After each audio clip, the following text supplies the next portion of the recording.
Masih bersama saya Rahayu Japar, pemirsa, dan berikut kembali kami sampaikan berita Mataram hari ini. Tolak penghitungan suara ulang, masa pendukung calon legislator di Lombok Barat mengamuk di kantor KPU. Pemuda asal Lombok Timur diringkus polisi karena menyelundupkan narkotika melalui bandara. Stabilkan harga bahan pokok, pemerintah daerah impor ribuan ton beras dari luar negeri.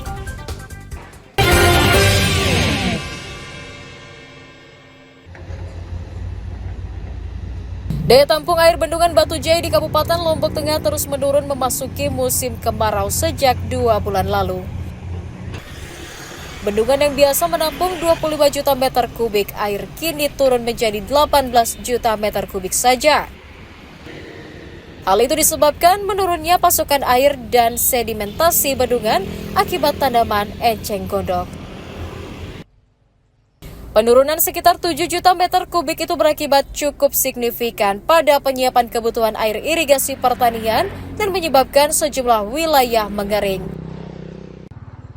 Petugas menghitung kebutuhan serapan air pada lahan pertanian seluas 3.500 hektar mencapai 22 juta meter kubik, sementara kapasitas tersisa hanya 18 juta meter kubik saja. Nah, dari 18 juta meter kubik itu, kita ada 2 pemakaian untuk bendungan Batu Jaya itu.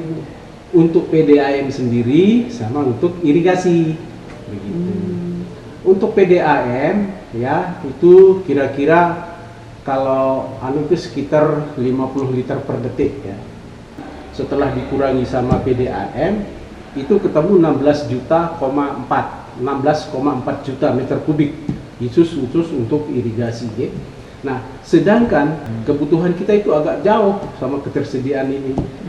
Itu sebesar 2.312 liter per detik. Selain menghemat air, Pemda juga mengajak petani bijak menentukan pola tanam sesuai dengan ketersediaan air baku agar tidak menimbulkan gagal panen. Lukmanul Hakim melaporkan dari Kabupaten Lombok Tengah.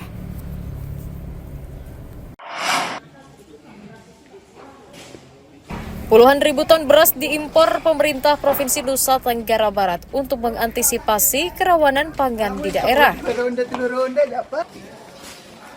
Badan Statistik mencatat sebanyak 12.500 ton beras dipasok sejak 3 bulan lalu untuk mencegah krisis pangan serta menyetabilkan stok di pasaran. Dari jumlah tersebut, 10.500 ton merupakan beras asal Vietnam, sementara 2.000 ton didatangkan dari provinsi lain. Beras tersebut juga akan disuplai pada program pangan pemerintah yang dibagikan ke masyarakat. Kemarin kita sudah rilis impor beras kan sudah masuk ke NPB. Impor dan langsung dari Vietnam. Itu ada 10.500 ton yang gitu. Yang masuk ke NPB. Jadi kami belum rilis karena masih tanggal 15 kan biasanya pertanyaan. Nah, kemudian ada move dari provinsi lain, dari daerah lain itu ada 2.000 ton. Jadi ada 12.500 yang masuk ke NPB, beras dari luar selama di Bulog ya, harus ke Bulog ya. Saya tidak bicara yang lain gitu ya. Jadi langsung dia masuk. Selain mengontrol penurunan harga pangan di pasar, pemerintah juga menggencarkan operasi pasar serta melanjutkan program bantuan pangan pemerintah bagi warga kurang mampu.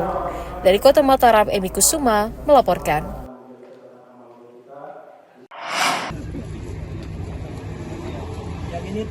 Pemuda bernama Mulyadi asal desa Aikmal dibekuk Satuan Reserse Narkoba Polres Lombok Timur karena diduga membawa narkotika dari luar daerah.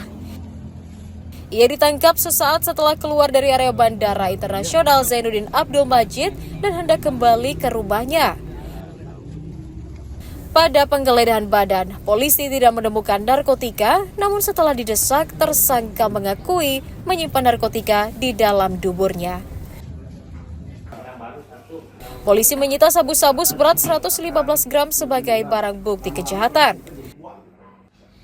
Tersangka merupakan pengedar narkoba antar daerah yang kerap membawa narkotika dari luar daerah.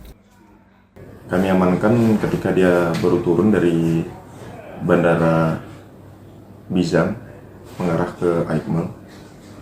Yang kami amankan ada sabu. Untuk modus operandinya sendiri, dia menggunakan jenis roket ya, yakni dia menyimpan narkotika tersebut di dalam dubur. Polisi mendalami jaringan peredaran narkotika yang melibatkan Mulyadi yang diduga masih berkeliaran di wilayah Lombok Timur.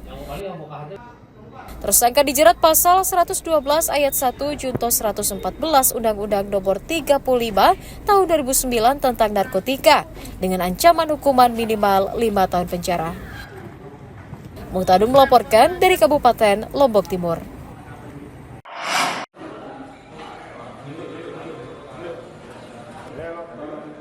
Belasan tersangka tindak pidana curat, curas, dan curanmor diringkus Satuan Reserse Kriminal Polres Lombok Utara dalam operasi Jaran Rinjani 2024. Sebanyak 14 pelaku kejahatan digulung atas laporan masyarakat dan pengembangan kasus kriminalitas selama 2 pekan terakhir. Polisi menyita sepeda motor, ponsel, mesin cuci, alat elektronik, dan makanan ringan sebagai barang bukti kejahatan. Petugas mengatensi meningkatnya tindakan kriminal pencurian sepeda motor di sejumlah wilayah, termasuk di kawasan wisata. Ada 7 kasus yang kami laksanakan dalam operasi ini, yaitu di 2 TO karena operasi dan 5 non-TO, 2 TO dan 5 non-TO. Jadi 2 TO ini adalah kasus surat. Kemudian yang 5 TO ini adalah 2 kasus curanmor. Kemudian sisanya adalah pencurian ringan. Para tersangka dijerat pasal 363 Undang-Undang KUHP tentang pencurian dengan ancaman hukuman minimal 7 tahun penjara. Awaludin dari Kabupaten Lombok Utara melaporkan.